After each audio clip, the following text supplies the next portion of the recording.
Well, it is a blessing to be here on the Emmanuel Discipleship Network, visiting with Miss Lindsey Crawford. Lindsey is the director of Freedom 13 Ministry, a partner ministry of Emmanuel Baptist Church, and other churches here in town as well, several others. And they've had some neat things going on, and I'm going to let her tell you about that here in just a few moments. But Lindsey, as we get started, could you just tell me a little bit about Freedom 13 and you know, what's your mission and what you guys do here at Freedom 13? Sure.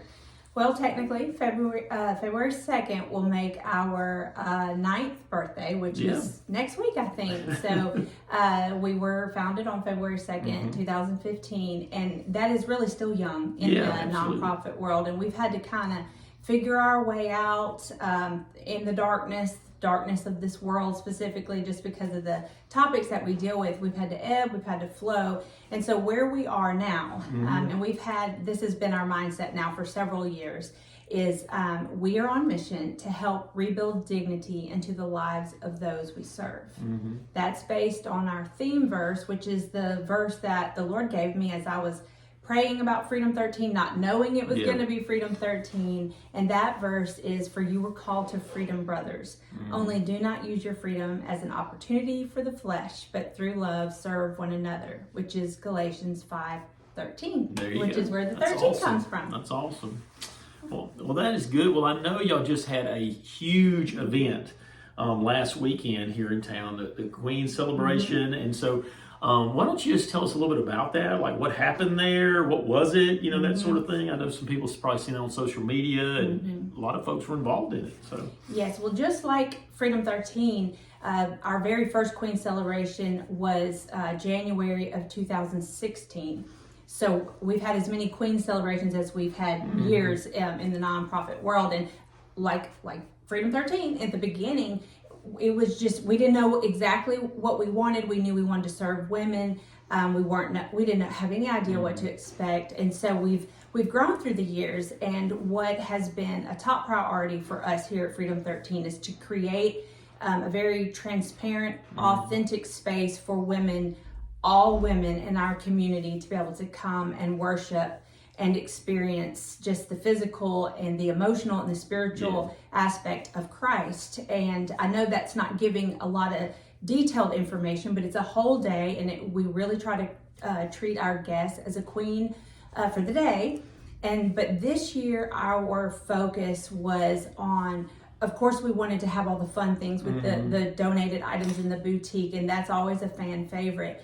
But we didn't want our guests to just come with some kind of mountaintop type experience and then not have the right tools or information they needed once they went home. So our focus this year was not just to introduce people to Christ or remind them of Christ, but to give them practical tools and resources to help them stay in that relationship with Christ and grow with Him as well. That's awesome. Well, I know your mother-in-law, Kimmy Crawford, goes to our church, and she's a part of that and always volunteers with it. And she was just so excited about some of the things that happened there. And certainly from year to year, the spa type day that you give to the ladies and the boutique and all that, but also getting to share the gospel, with them. And so she indicated that y'all saw some ladies really excited about knowing Jesus, following Christ. And so when we talk about freedom, right? Obviously freedom from the penalty of sin, you're offering them, or you're bringing them at least there to a place where they're presented with the gospel, right? Exactly. Every year that our speaker, he or she is asked to purposefully preach the gospel, and then there's a decision time at the end, and it may look different from year to year, but in that same vein, one of our volunteers just shared this with me yesterday, working in the boutique, which is all the fun stuff, right? The purses and the jewelry and all of those things that we women may not go buy for ourselves, but we love when we have the chance to have them. And this one lady was, taking some items off the table, and one of our volunteers said, "Well, you can, pick any 5 or any 7 here." And she said, $7? Like, okay, well, I have Apple Pay. Can I pay you for this? She said, no, this is all free. Yeah. This is free to you. Things people donated. Well, but and what bought too. Exactly. And our volunteer was saying that's really how Jesus is. Yeah. Like, he's there. He is free to all of us. We take what we need from him sometimes, what we want from him, but the message is still the same. There's that freedom. So grace through faith. That's it. That's it. Well, and I know that's y'all's, primary and ultimate desire is to see not just women, but their families, see them touched through the gospel, and certainly help share the gospel with them through the love and the care and the dignity with which you treat them, in the same way that we are all have dignity in God through the image that we have in us.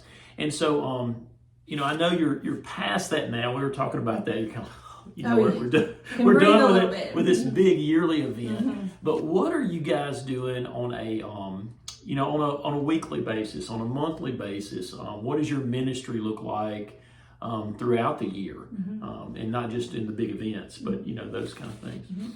Well, in addition to Queens, we have 3 major areas that we regularly minister in. And that would be our jail ministry, which we go to 2 locations, Ouachita Correctional and Lincoln Parish. And then we have a school outreach where we've partnered with local schools and been able to do presentations to students and parents on social media, technology, and how the overuse of our phones is correlating with our mental health. As we record this on our phone and put it on YouTube. But anyway, go ahead. We're doing this is a good way to use it, right? That's right. And then the last thing is we've had a house ministry for several years now, and we have our 5th student in there. She will be graduating soon. Awesome. But another component of that ministry is to be well aware of the resources that we have all around us, not just in the state of Louisiana, because we get calls very regularly about, hey, I got my daughter needs something, or can you suggest this? And so the jail ministry is weekly. The school outreach, it could be once a month, maybe sometimes twice a month. And then our resources outreach is just whenever we get a phone call. Connecting people with the things that you can. Well, that's great. I know we've resourced you guys. When we have someone coming to us for help, and it's something we think that y'all can help connect them with the help they need. And certainly I know other pastors in the area have done the same thing. And so we certainly appreciate that. Well, thinking about, where can people, or how can people first pray? If you were to say, this is how I need you to pray for me, this is how I need Christian people in our community, or those who might see this, to pray for Freedom 13, how can they pray for you guys? Well, there's so many things I could say about that, but I would say the main thing is because of what the enemy has seen and knows about what God does through Freedom 13. I mean, obviously we face attacks like anyone in ministry or any believer, but the attacks sometimes, because of the nature of which, the topics we deal with, the attacks can be very unique, and they can hit really, really hard, really below the belt. Our kids, or our marriages, or our finance. I mean, everybody's dealing with it, but he gets really creative with those things. So literally, and this is not just my Sunday school answer, prayer is everything to us. It is just, there's no value that we could put on that. Outside of that, of course, we have volunteer opportunities. Those can be from the real messy, get in the ditch kind of volunteering to just writing notes, or maybe finding Bibles for us, things like that. That is literally every week we need that. And I mean, I would just say pray about those things. I always ask people when I tell them about Freedom 13, this is unique, and we don't want to have to talk you into anything or beg you. We want you to feel called to it. And so that's what I would ask. But prayer, and then wherever you want to plug in. There you go. Well, and talking about plugging in, how would let's say a lady's watching this in one of our churches, here in the Ruston area or in the general area, and they say, this sounds like something that I'd really like to be a part of. They have a heart for hurting women, and they want to see women come to Christ. They want to see women discipled and get on their feet. And they say, I'd really like to give some time to that. How would they go about kind of making that first step toward volunteering or seeing where to plug in, that sort of thing? Would they just call you guys, or what should they do? They can call us, or friends of mine that are in your church can always give them my cell number. Yeah, we're not going to give that over the internet. Well, maybe we should. Right. Yeah, but anyway, yeah. But of course that, and I just remembered as you were asking that, we had 15 women to make decisions for Christ this weekend. Yeah. And to be able to put one of those women with another godly woman, and That's I'm not huge. saying an expert godly woman, I'm just saying someone who loves Jesus, but that could just, I don't know, maintain some kind of contact, invite them to y'all's church, disciple them, so to speak. That is our most current and biggest need. Absolutely. Absolutely.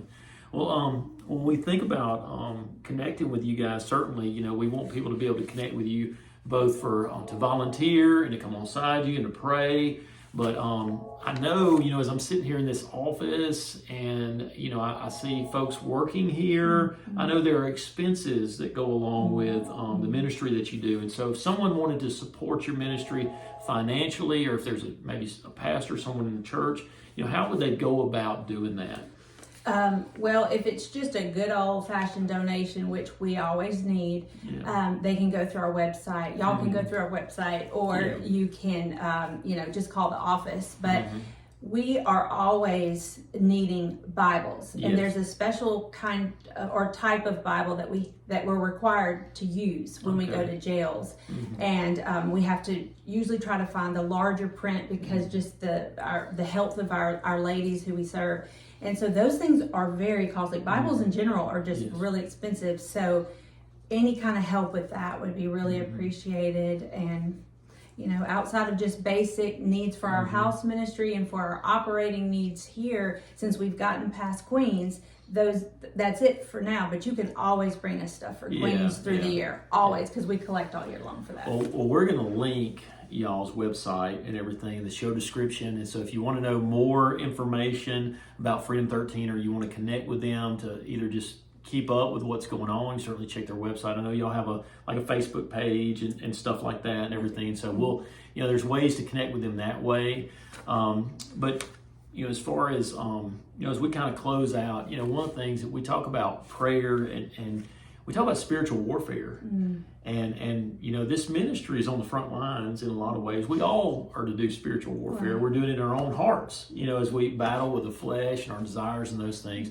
But having a little bit of experience working with those who are dealing with substance abuse issues, and then also domestic issues, which is a lot of what you guys are seeking to impact and bring redemption from.